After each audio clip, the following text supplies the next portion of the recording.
So I always get asked the question, what would I do differently in a startup if I have to do it all over again?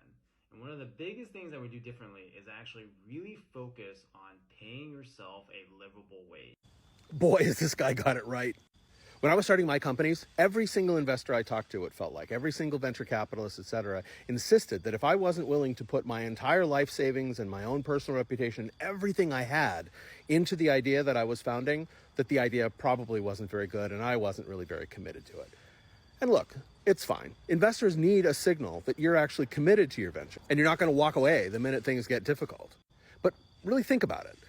Let's say that you were completely financially and emotionally committed to your venture. Everything you had was riding on this thing, but you didn't have the independent means, the financial wealth, to be able to sustain what could be a very long and arduous, time to get your company to the point where it's self-sustaining.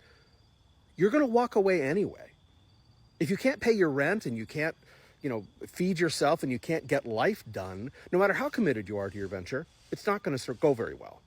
One of the unintended effects of this particular point of view is that, it looks like only the people who do dedicate their entire life savings to a company are the ones who make it through.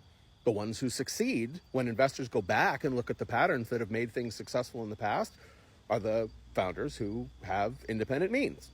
What does that mean then? That people who don't have independent means are bad founders and can't get it done? Or is it really just a self-fulfilling prophecy? I would argue the latter. I've seen plenty of founders, plenty of startups where everything is going right. Great team, great product, progress being made, and the founders still walk away because they can't afford it anymore. I tell founders this all the time.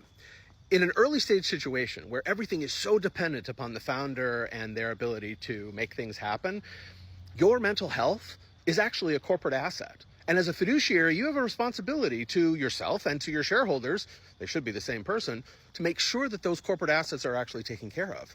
So the bottom line here, yes, pay yourself a little something. Just enough so that you don't have to come into the office worrying every day about whether or not you're going to actually make it through the day. Anybody who's worried about that isn't making very good business decisions anyway.